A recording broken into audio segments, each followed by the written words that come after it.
This is Lisa from Mobile Tech Review, and this is the Samsung Galaxy S5 Active. Are you a klutz? Are you a plumber? Do you like to play by the pool? Well, Samsung says this is the phone for you if you like the S5, but you need something a little bit more rugged, plus the water resistance that, well, it already exists on the regular S5. We're going to look at it now.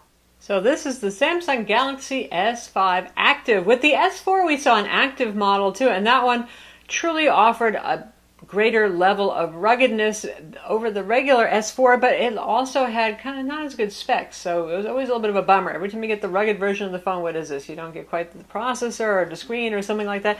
In this case, the good news is you get everything that the regular S5 has. The only thing that isn't here is the fingerprint sensor on the front. This has just regular mechanical clicky buttons on the front, slight different design there, but I don't think that most people are going to be really bereft if they don't get the fingerprint scanner. Other than that, you've got the quad-core Snapdragon 801 CPU, 2.5 gigahertz with Adreno 330 graphics, 2 gigs of RAM, the full HD Super AMOLED display, Wi-Fi 802.11 BGN and AC as well, Bluetooth 4.0, NFC, and we've got ISIS mobile wallet on here for wireless payments, the GPS with GLONASS, 16 megapixel back camera, the 2 megapixel front camera. It is all here, folks, right here in this somewhat more rugged casing. Now, you'd almost say, why does this phone exist? Because the regular Galaxy S5 already is water resistant up to 1 meter depth for 30 minutes of immersion.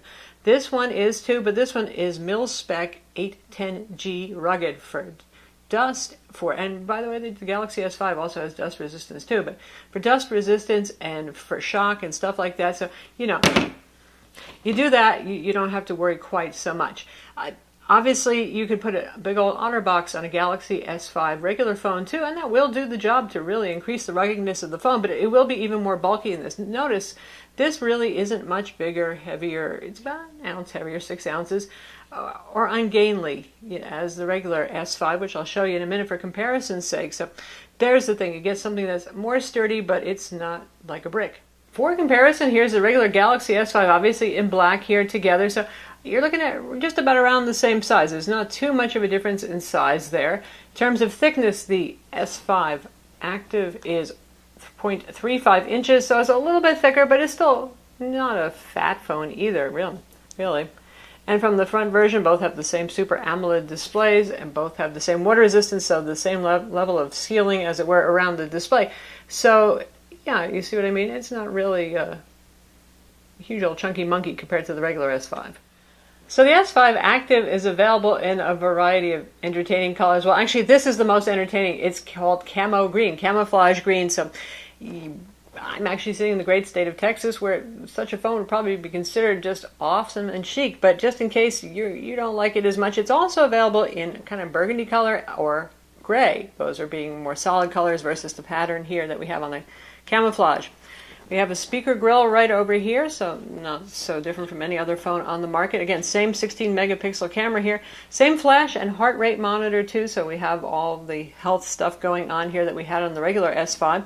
And yes, the back is removable on this. Now, some things are just visual elements. For example, these are faux rivets. They're not real rivets here, they're just for looks. Now, maybe they may contact the table first and function a little bit there in terms of rigidity. So here on the side we have the power button over here all by itself. Kind of grippy material right over here, that's good, so it doesn't slip away on you.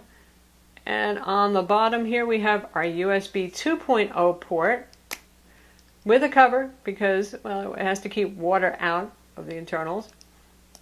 Microphone hole there. Volume controls right there. Convenience key, we'll get into that in a bit. Again, hard, rugged rubber, plasticky stuff here on each end so it can take more of a beating. Headphone jack is at the top. For those of you who are wondering how that actually works, how they can do that, they have a seal coating basically inside the headphone jack. That's how that works. So that's why it can be open. It doesn't need the flappy kind of port. And there's our IR window for the IR Blaster remote control for your AV home theater gear that works in conjunction with Samsung's Watch On application. And on the front, as I mentioned, we have the mechanical clicky movie home buttons instead of the capacitive ones. Now, why is that? That's because, not just because they can water seal mechanical buttons underneath, basically there's a membrane, but because capacitive stuff doesn't really work when it's wet. It gets confused about the capacitance that's being transferred to the screen. So this way, these will always work properly, even if the device is wet, and it won't be full with input. Because as we've showed you before, when we've done water testing on these kinds of capacitive screens in the water resistant design, the screen will get kind of weird and wonky and not respond so well because of the capacitance of the water and stuff like that. Earpiece up top here, front 2 megapixel camera, the usual light sensors, all that kind of thing. This has a gyroscope and a compass built into, and that gets into the convenience key on the side. If you press the convenience key, here's what happens. And again, we have the compass, we have the barometer. There's our compass right there, and the barometer, and it shows you the elevation. So this is kind of, instead of gearing this towards, well, you're going off to the next desert storm, God forbid, you're the kind of person who is outdoors gardening, or even more so, you're doing some hiking, that sort of stuff. So it's for the sporty outdoors type. Basically, that's what they're marketing the phone to. So these things could be useful right here. Shortcuts to the flashlight makes sense, and the stopwatch as well. And you can change these shortcuts to be any application you want. You can even have S Health here if you're doing some fitness stuff there off in the woods, you know, that sort of thing. And the compass does work. See, there we go, changing it around. And if you tap on any of these, you can get a bigger view of that. It gets the barometric pressure from AccuWeather, so that requires an internet connection, but other than that, so that's something that's a little bit different here compared to the regular Galaxy S5. We do have S Health here, and then we have the pedometer by default, and we'll go to the heart rate monitor so you can see how well that works or doesn't work. And these are the last 2 readings, which are, again, pretty accurate so far. We'll try it again.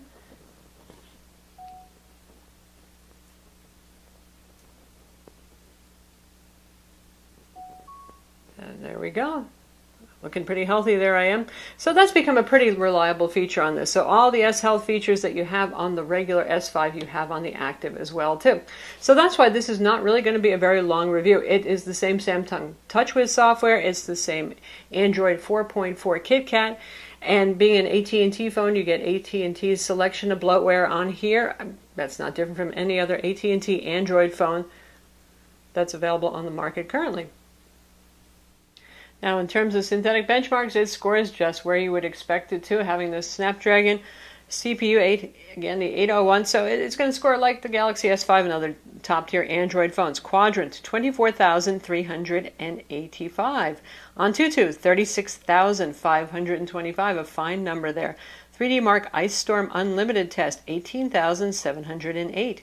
And Sun Spider, the JavaScript test where lower numbers are better, 425. So that puts it best of breed in terms of synthetic benchmark performance.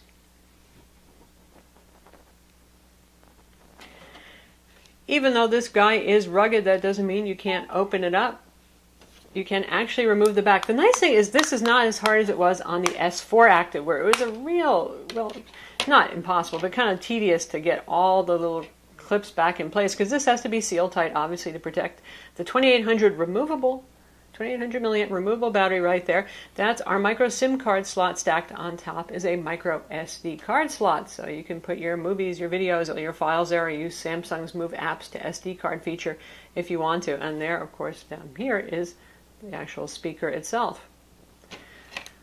And this is what the inside of the cover looks like. It's got a kind of weather seal here to keep the water out. And to put it back on, like I said, it's not too bad. You start off by getting the bottom ones engaged like that. You just press your way around, hit all the phone buttons while you're at it to make it bing bong a lot. And there it is. It's all back together again. Now, something important to point out, this guy is rugged, so that means you should be able to drop it about 3 feet, 4 feet onto a reasonably hard surface. It's also water resistant, up to a meter. If you're going to do both of those at once, say you are a plumber and it might fall out of your pocket, keep in mind that one of the things that phones do to absorb shock and to let that energy out that goes in, it has to come out somewhere, is often the back pops off. And that will happen on this phone if you drop it onto a hard surface every once in a while. So if you drop this into standing water, the back cover might come off. That could mess up your phone, so be careful with that. So that's the Galaxy S5 Active. Again, in just all respects except for the fingerprint scanner, you're looking at the same thing as the S5. I think it has more easy to operate, pleasing buttons. It's pretty grippy thanks to the straight sides too. So there it is. We're not going to go into whole in-depth analysis of TouchWiz and everything else because this is the S5 all over again, just in a sturdier casing. So that's the Samsung Galaxy S5 Active, available now in the United States on at&T exclusively. Again, $199 with contract. It's going to cost you a little bit more than the regular S5 if you buy it off contract, but it doesn't cost anymore. So if you need something a little bit sturdier, hey, why not? It's a good phone. I'm Lisa from Mobile Tech Review. Be sure to visit our website for the full written review, and don't forget to subscribe to our YouTube channel.